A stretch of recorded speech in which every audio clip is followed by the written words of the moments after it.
and South will be compared and contrasted. Secondly, the presentation will investigate some of the major battles, as well as life for soldiers fighting in the war. The image here shows Confederate dead following the Battle of Antietam, the bloodiest single day of the war. We will begin by addressing the situation faced by Abraham Lincoln as he entered the presidency in March of 1861. Abraham Lincoln inherited the most difficult political situation any American president had ever faced. Before he took the oath of office, 7 states had seceded from the Union. His critics were numerous and didn't believe he had the resolve to address the situation. This map identifies the states in the Deep South, which had already seceded from the Union. They had rejected the United States Constitution and formed the Confederate States of America. Lincoln was morally opposed to slavery, yet he declared in his inaugural address, as he had many times before, he would not interfere with slavery in states where it was already legal. Instead, he would not allow its expansion into new territories. He also affirmed he would maintain American sovereignty over all U.S. territory in the states which had left the Union. This assertion was bound to lead to conflict. Conflict was indeed seen with the federal fort located in Fort Sumter, South Carolina, which was desperately short of food and supplies. Lincoln wanted to resupply the garrison without provoking war. Demonstrating his political skill, he notified the South Carolina governor he was sending unarmed ships with food and other provisions to the fort. Before the supply ship could reach the fort, Confederate batteries bombed the fort in the early morning of April 12th. The American commander surrendered the next day. No one was killed in this attack, but the fighting in the war had begun. Lincoln requested 75,000 volunteers to suppress the rebellion in the Lower South. In response, 4 additional states of the Upper South voted in favor of secession.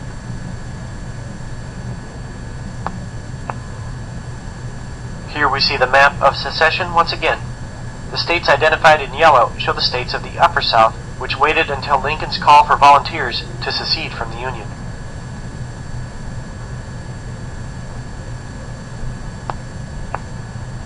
The debate over secession was quite controversial. Many Virginians were opposed. Representatives from western counties in the state held their own convention, elected their own governor, and applied to be admitted into the Union. The image here, showing supporters of the Union in Tennessee, reflects the debate in this state, which eventually joined the Confederacy. Once these states left the Union, they formed their own government with their own constitution. The Confederate Constitution emphasized states' rights and the protection of slavery in any new territories acquired. They also elected their own leaders. Jefferson Davis, a former senator and Secretary of War, was elected President of the Confederate States of America. Richmond eventually was named the capital of the Confederacy.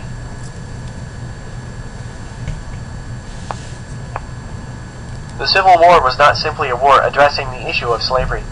This is clearly seen with the actions of the border states. Border states refer to slave states which remained loyal to the Union during the Civil War. Eventually, there were 5 border states: Delaware, Maryland, Kentucky, Missouri, and then West Virginia. The border states are shown in blue here. Maintaining the loyalty of these states was crucial to the war aims of the Union. Maryland was particularly important as it bordered on Washington, D.C. You can also see on this map that West Virginia broke away from Eastern Virginia and was admitted to the Union as its own state in 1863. Lincoln took bold actions to address the situation with the border states. Shortly after a confrontation between Northern troops and citizens in Baltimore, Lincoln declared the area should be occupied, and he suspended the writ of habeas corpus. This allowed officials to arrest Confederates and Confederate sympathizers and hold them in jail indefinitely without official charges. When exploring the opposing sides on the eve of the war, it was clear that each had its own advantages and disadvantages. The northern states had the advantage of size and population. There were 23 states which remained in the Union during the war, with a combined population of about 22 million. The Confederacy included 11 states, with a population of only 9 million. Of those 9 million, about 5.5 million were white, while 3.5 million were enslaved.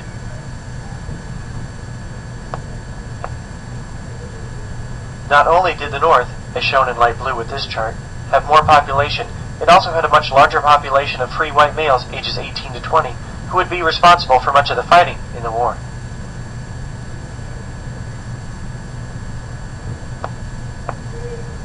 Another advantage for the North was seen with its potential for industrial production. The North included about 90% of the nation's industrial capacity and over 2/3 of its railroad mileage, whereas the South had very little industrial capacity and fewer miles of railroads. As we look more closely at this chart, we see some specifics with industrial production. Look at the figures for producing firearms. The North included 97% of the nation's potential capacity for producing firearms at the beginning of the war. Production of both iron and coal would also prove to be important. Finally, most acknowledged that the South's economy was based primarily on agriculture. However, their number one crop was cotton. You couldn't eat cotton. The North had 75% of the nation's farms, including most of the livestock, wheat, and corn production. Here, we see the figures for farm production broken down. The only area where you see the South outpacing the North is with the production of cotton. Here they faced a decided advantage. Overall, as shown here, the North produced about 75% of the nation's wealth. One initial Union strategy was developed by General Winfield Scott. Critics labeled this the Anaconda Plan. It called for Union blockades of southern ports and a major attack down the Mississippi River, which could then cut the Confederacy in two. Lincoln did attempt to establish a blockade, but did not have the manpower to seize and control the Mississippi in 1861. While at first glance it was clear the Union had many advantages, the Confederates had their own advantages as well. One major advantage for Southerners was home court advantage. This was not only important because they knew the climate and terrain, but they could also fight a largely defensive war, forcing the North to travel and maintain long lines of supply. The second advantage involved their war aims. They had a concrete goal in this war. They were fighting to maintain their own way of life. If you remember this slide from Lecture 13, it shows the structure of Southern society. They wanted to maintain the status quo, the life they'd grown up with. As far as whites were concerned, as long as slavery existed, they were on the bottom of society. Northern war aims were more abstract. They fought to preserve the Union. It wasn't until the Emancipation Proclamation was issued in 1862 that the Union war aims became more concrete. Another Southern advantage dealt with their officers. Some of the best officers in the U.S. Army resigned their commissions and enlisted in the Confederacy at the beginning of the war. One final Southern advantage was described as King Cotton. Tremendous amounts of cotton was shipped to European nations in the years before the Civil War. British textile mills received 75% of their raw cotton from the American South. The economic ties between the South and Europe were quite strong. If you remember this slide, also from Lecture 13, it reflects the tremendous levels of cotton exported, primarily to European markets.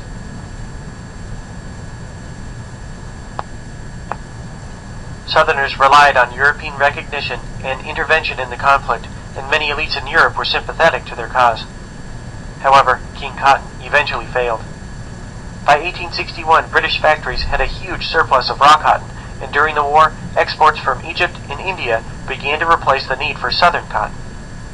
Following the announcement of the Emancipation Proclamation, the war also became a battle to free the slaves, and many in England identified with this war aim. Both Union and Confederate forces believed the war would be short. This idea was shattered following some of the early engagements of the war. The first battle involved Union troops, led by General Irwin McDowell, against Confederates, led by General P.G.T. Beauregard, at the First Battle of Bull Run. Crowds of spectators gathered to watch this engagement, and initially Union troops gained ground. When Confederate reinforcements arrived, under the command of Thomas Stonewall Jackson, it turned into a rout as Union troops retreated in chaos. The First Battle of Bull Run, also known as First Manassas, was important for both sides. Union troops became determined never to allow another humiliating defeat again. For Confederates, it boosted their confidence as they were convinced victory would be theirs in a short period of time. Later in 1861, Lincoln replaced McDowell with George B. McClellan, who was charged with organizing the Army of the Potomac. McClellan was an excellent organizer who transformed the men into a disciplined force. He was loved by the troops, but proved to be extremely cautious as fighting continued in the East. Union forces were more successful in the West. At Shiloh, Union troops were led by General Ulysses S. Grant, who planned an attack on an important railroad junction in Corinth, Mississippi, on the border with Tennessee. In April 1862, Confederate forces staged a surprise attack on Grant's army. Corinth is underlined on the map here, while the arrow points to Shiloh. In the ensuing engagement, the Confederates were successful until Union reinforcements arrived. The fighting was incredibly bloody. Overall, the battle involved over 77,000 soldiers, and 23,000 were either killed or wounded. Back in the Eastern Theater, Confederate General Robert E. Lee was on the offensive, and by late September, his troops had invaded Maryland. Lee hoped to gain much-needed supplies as crops were ready for harvest in western Maryland, and believed the Confederacy might receive recognition from European nations if they defeated Union troops on northern soil. The ensuing engagement at Antietam was even more deadly than Shiloh. From a tactical perspective, Antietam, also known as Sharpsburg, was a draw, but strategically it was a northern victory. Lee's invasion had been stopped, and Europeans would not consider recognition of the Confederacy at that time. Overall, the fighting resulted in about 24,000 American casualties, the bloodiest single day of fighting in the war. Antietam was important for diplomatic reasons as well. For some time, Lincoln had reconsidered his views concerning the war and slavery. Over his entire political career, he had been morally opposed to slavery, yet he did not support abolition. He believed the institution of slavery would die on its own if it didn't expand. As the war continued and the death tolls rose, Lincoln drafted a proclamation to free the slaves, but he waited for a Union victory to announce this new policy.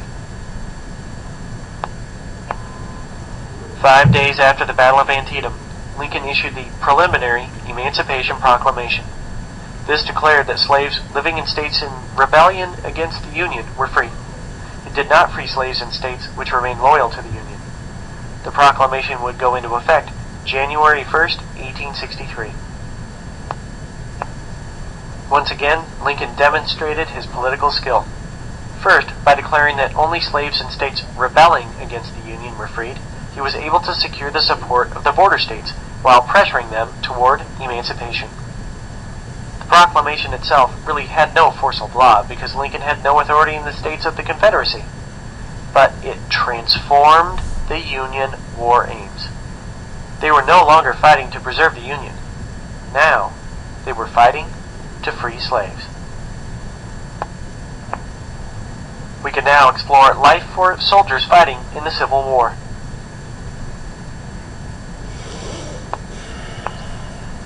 Governments in both Richmond and Washington, D.C. were able to raise armies with volunteers, but they were also forced to implement a draft. The Enrollment Act, implemented in 1863 in the North, made all men aged 20 to 45 eligible for the draft. Exemptions were allowed for many, but more controversial were provisions allowing a draftee to hire a substitute to serve in his place. Furthermore, if one could not find a substitute, draftees could pay $300 to avoid service in the Army. This prompted cries of, Rich man's war, poor man's fight. It also led to draft riots in some areas, the largest of which took place in New York City. In the summer of 1863, many white, working-class men took to the streets. Well-dressed white men, African Americans, and leading supporters of the war were targeted by mobs during 3 nights of rioting. Several were injured, and at least 6 African Americans were lynched. Similar riots took place in Detroit, but they weren't as large. The Confederacy also implemented a draft in 1862. It was similar to the Union's, but also included a 20 Negro law provision. This allowed any planter who owned at least 20 slaves to be exempt from the draft. By 1863, those exempted by this provision were required to pay $500, but there was still a great deal of resentment, particularly on the part of poor whites living in the South. As you can see from this chart comparing the armies of both the Union and Confederacy, the Union was able to assemble much larger armies. Also, while each employed a draft and allowed for substitutes of some sort, most soldiers were volunteers on both sides.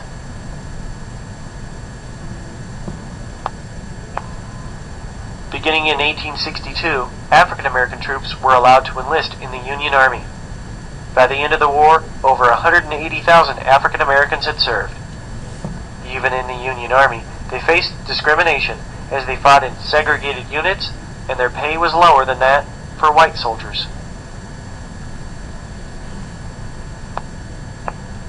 Camp life was known for its drudgery, but it could also be dangerous.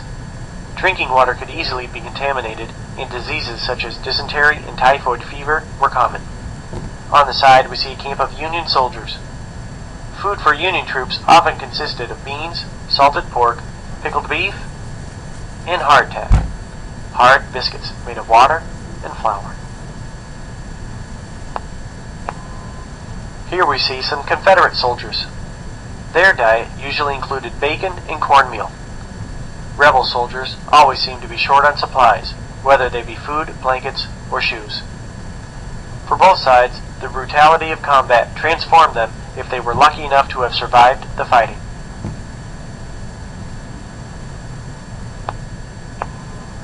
Medical care for soldiers injured in the field of battle often consisted of amputation of limbs. Injured soldiers might, or might not, receive chloroform as an anesthetic. It's estimated about 30% of amputees died following surgery, usually due to infection. The hospital shown here was an improvement over those found near the field of battle.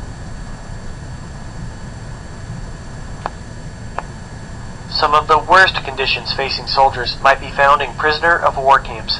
The most notorious was Andersonville, located in Georgia.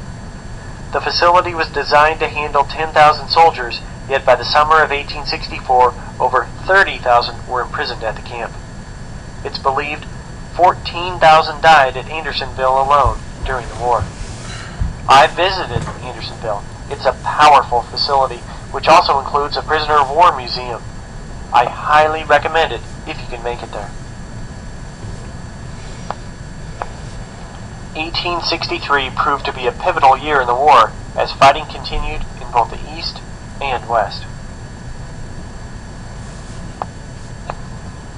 Early in 1863, Union prospects seemed dim.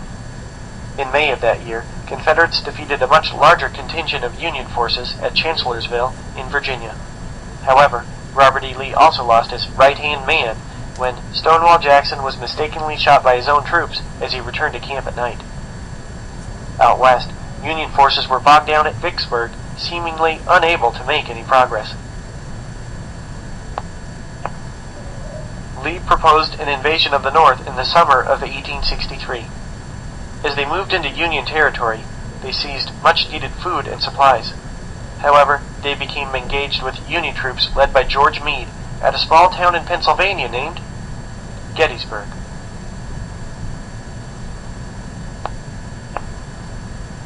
Fighting at Gettysburg took place over 3 days. Union troops took up a defensive position along what was called Cemetery Ridge, shown with the blue dotted line encircled on the map. Confederates attacked both flanks of the Union line, but the largest assault came July 3rd. On that afternoon, troops under the command of George Pickett attacked the Union line. Pickett's famous charge proved a tremendous defeat for the Confederates. Lee's invasion of the North was a failure, and the 3 days at Gettysburg were the bloodiest engagements of the Civil War. Union and Confederate casualties totaled more than 50,000. The South could ill afford to lose more men, yet Lee lost half his army. News of the defeat at Gettysburg was followed by more bad news for the Confederates, as Vicksburg fell to Union forces on July 4th. Grant's siege had lasted nearly 2 months as Confederate soldiers succumbed to starvation and disease. Soon thereafter, the Union controlled the Mississippi River. With the victories at Gettysburg and Vicksburg, the tide of the war had clearly turned in favor of the Union in 1863. Although the course of the war changed in the summer of 1863, fighting continued for nearly 2 more years. The last years of the war brought a series of bloody battles, many of which involved Generals Robert E. Lee and Ulysses S. Grant. Lee was a veteran of the Mexican War who was loved by his troops. As commander of the Army of Northern Virginia, he was noted for his military skill. Lincoln actually offered him command of the Union Army before his home state of Virginia seceded. Grant was also a veteran of the Mexican War, but he retired from the military following the war with Mexico. He was known for his heavy drinking and was regularly seen smoking a cigar. Lincoln initially named him commander of all Union forces in the West, but was then promoted to General-in-Chief in March of 1864. In 1864, Grant and Lee fought a series of battles during which the casualties mounted, particularly for Union troops. These were devastating engagements, and while Lee's forces withstood Grant's continued assaults, his own losses grew as well and prevented him from going on the offensive.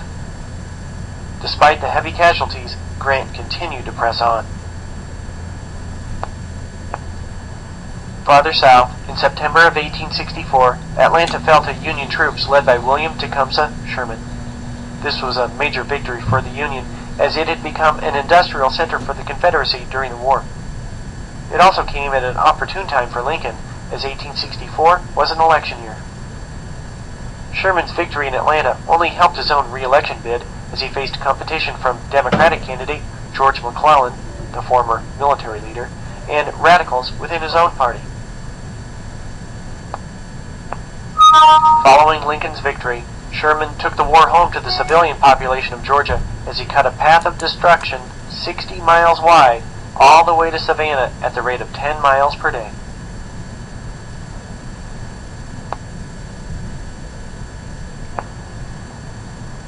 As shown in this image, Sherman undertook his march to the sea to break the South of its will to fight.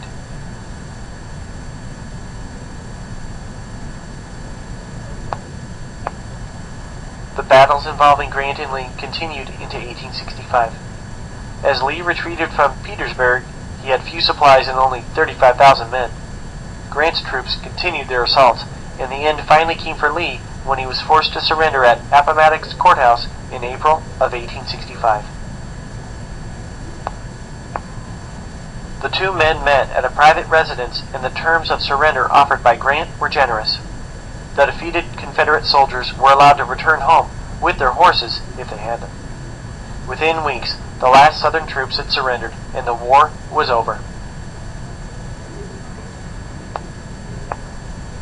For many supporters of the Union, however, joy turned to sorrow on the evening of April 14th. While attending a play, Abraham Lincoln was shot by the famous theater actor John Wilkes Booth. He died the following day.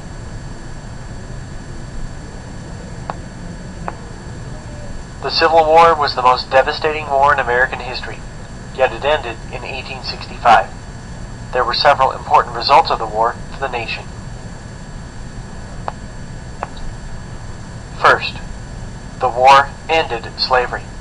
Yet it was unsure how the nation would address the status of this group of nearly 4 million free African Americans. Secondly, more than 600,000 Americans died fighting in the Civil War. As you can see from this visual aid, American deaths in the Civil War far outnumbered deaths in any other war in which the United States has been a participant.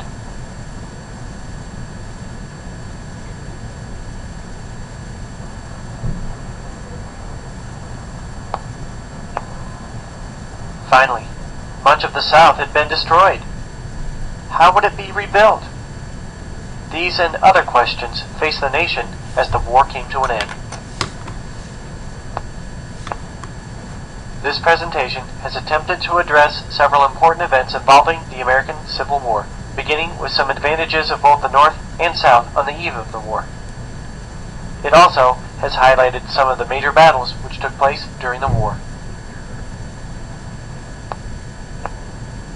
Well, this ends lecture number 15, the Civil War.